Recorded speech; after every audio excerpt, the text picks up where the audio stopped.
Se você chegou até aqui, até o capítulo 5, eu quero te dar os parabéns. Porque se dedicar a ler a Bíblia é um exercício, é uma disciplina espiritual muito importante. A gente recebe todo dia música, pregação, louvor, testemunhos nos nossos WhatsApps, no Instagram,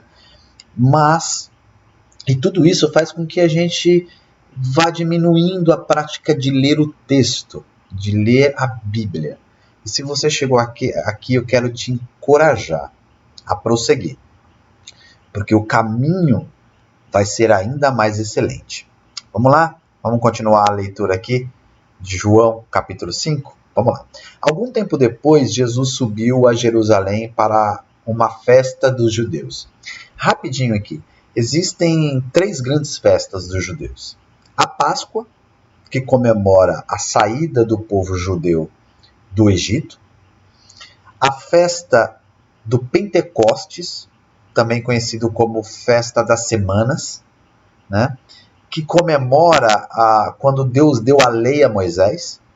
E a terceira grande festa é a Festa dos Tabernáculos, também conhecido como Festa das Tendas, que é para comemorar o período em que o povo saiu lá do Egito e passou aquele período no deserto, onde eles construíam tendas, onde eles construíram o tabernáculo da morada de Deus, a presença de Deus no meio do povo.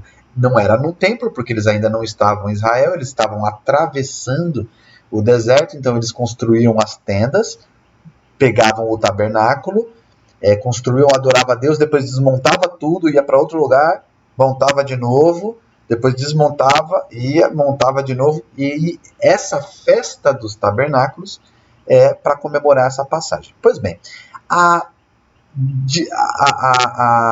conclusão que se chega é que essa festa que está se referindo ao primeiro versículo de João 5 é a festa das semanas, tá? A festa de Pentecostes, tá bom? Então, Jesus subiu para Jerusalém porque eles estavam comemorando a festa de Pentecostes, aquela mesma festa que Jesus recomenda que os discípulos esperem lá em Atos dos Apóstolos, onde desce o Espírito Santo sobre eles. Também eles estavam comemorando a festa de Pentecostes, por isso o termo Pentecostes, né? Versículo 2. Há em Jerusalém, perto da Porta das Ovelhas, um tanque que em aramaico é chamado de Betesda, tendo 5 entradas em volta. Vamos lá.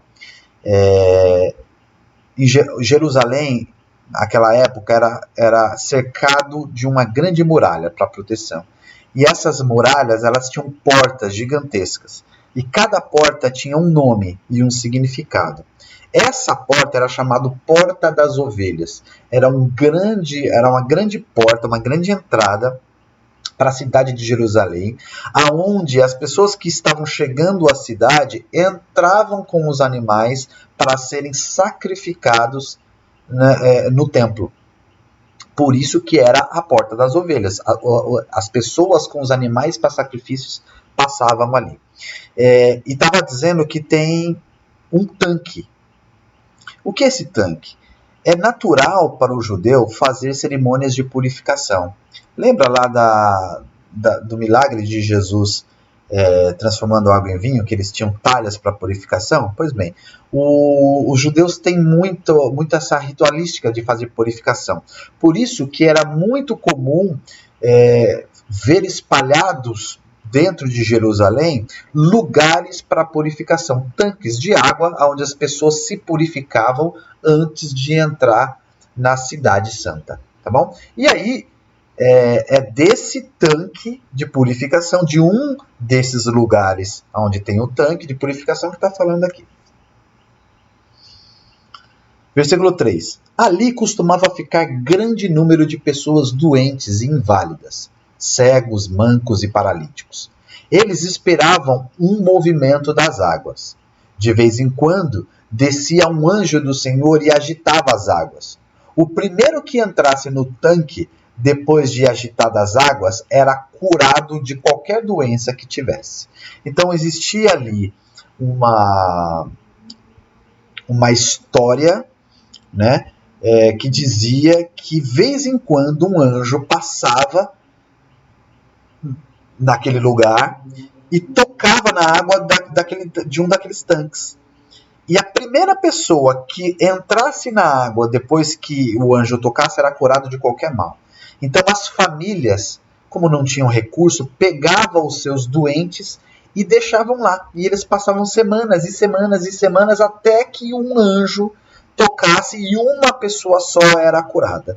Então você imagina esse ambiente. É um ambiente onde você tem muitas pessoas inválidas, coxos, pessoas que não conseguiam andar sozinhas, pessoas que muitas vezes defecavam nas suas próprias roupas, pessoas sem acompanhantes.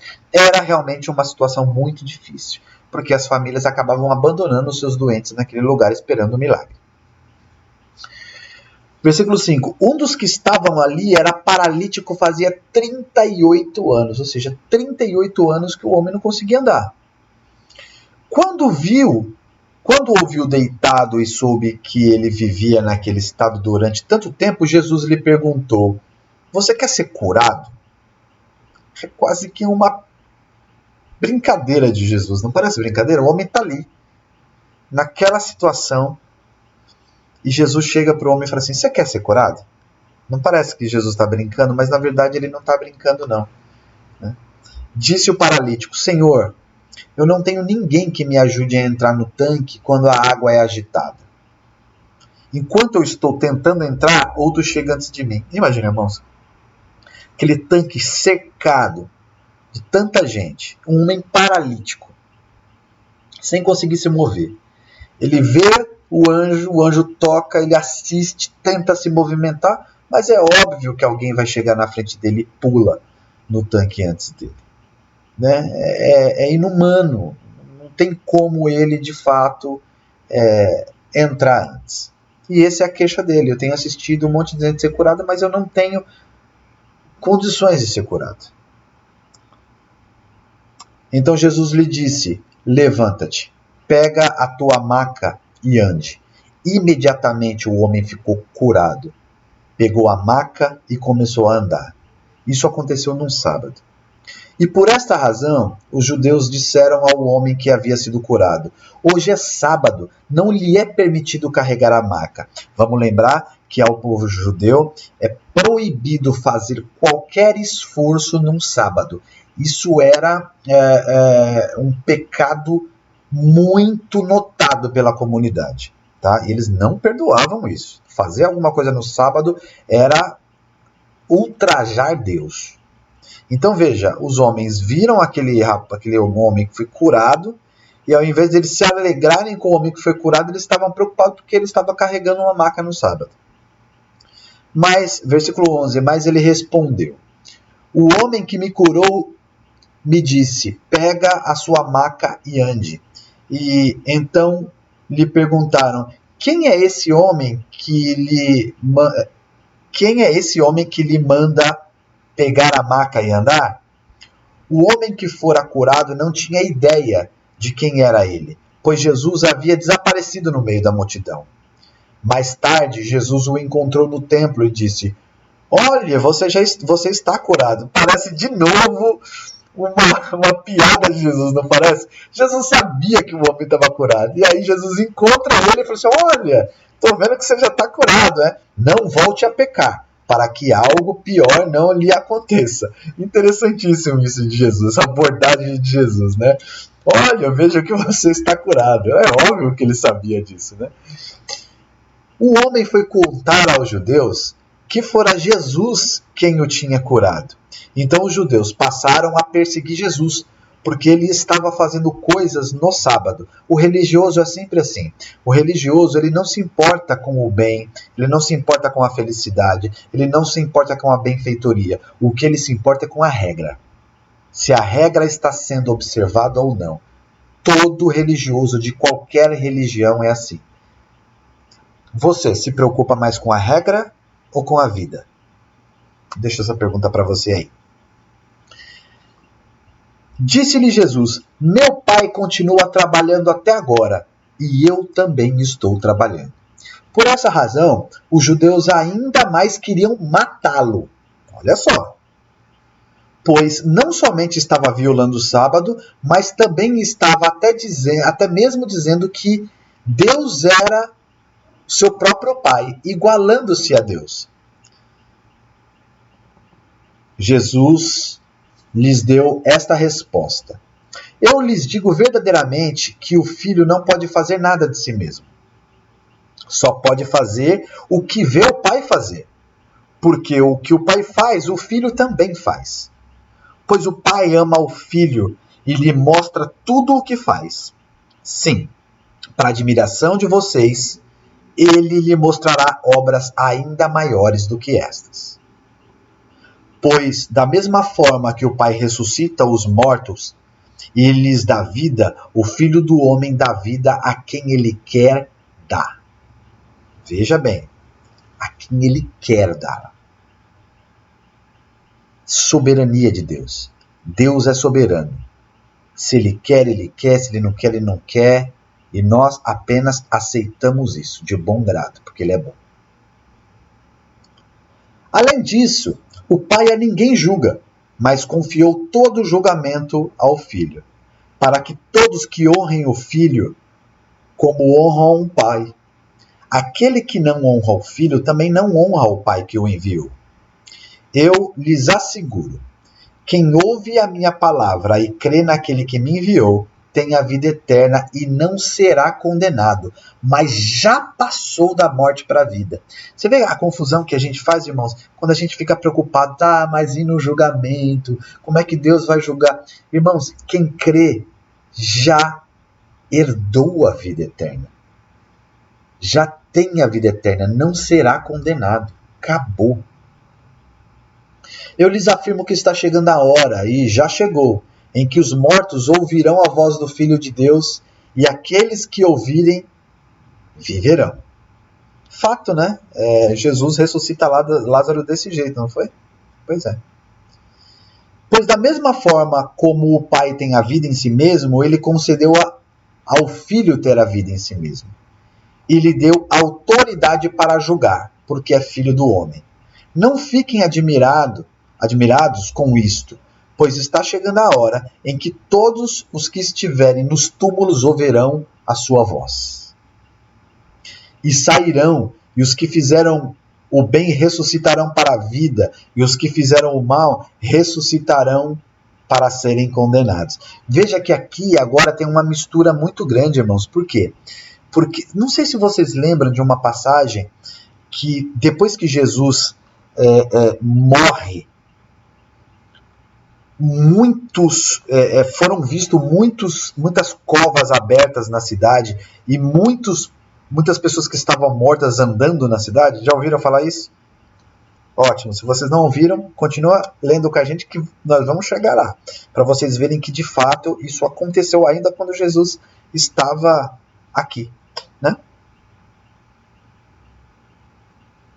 Por mim mesmo nada posso fazer.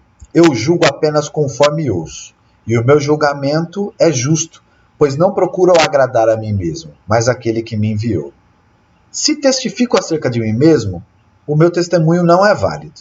Há outro que testemunha ao meu favor, e eu sei que o seu testemunho ao meu respeito é válido. Vocês enviaram representantes a João, e ele testemunhou da verdade. João Batista. Não que eu busque testemunho humano, mas menciono isto para que vocês sejam salvos. João era uma candeia que queimava e irradiava luz. E durante certo tempo, vocês quiseram alegrar-se com a sua luz. Eu tenho um testemunho maior do que o de João. A própria obra que o Pai me deu para concluir e que eu estou realizando, testemunha que o Pai me enviou. E o Pai que me enviou, ele mesmo testemunhou ao meu respeito. Vocês nunca ouviram a sua voz, nem viram a sua forma, nem a sua palavra habita em vocês, pois não creem naquele que enviou. Vocês estudam cuidadosamente as Escrituras, porque pensam que nelas vocês têm a vida eterna. E são as Escrituras que testemunham o meu respeito. Olha o que Jesus está falando. Vocês passam a vida toda escutando, lendo, estudando palavras que vocês acham que têm a salvação. Mas deixa eu te dizer que são essas palavras que vocês estudam, elas que testificam de mim. Contudo, vocês não querem vir a mim para ter vida. Eu não aceito glória dos homens, mas conheço vocês. Sei que vocês não têm o amor de Deus. Eu vim em nome do meu Pai e vocês não me aceitam. Mas se outro vier no seu próprio nome, vocês aceitarão. Como vocês podem crer se aceitam glória um dos outros, mas não procuram a glória que vem do Deus único? Contudo, não pensem que eu os acusarei perante o meu Pai. Quem os acusa é Moisés, em quem estão as suas esperanças. Se vocês crescem em Moisés, creriam em mim, pois ele escreveu ao meu respeito. Visto, porém, que não creem no que ele escreveu, como crerão no que eu digo? Tá ficando quente a coisa aqui, né, irmãos? Que coisa boa! Tá ficando quente o assunto. Te espero no capítulo 6 de João. Um beijo, fiquem na paz.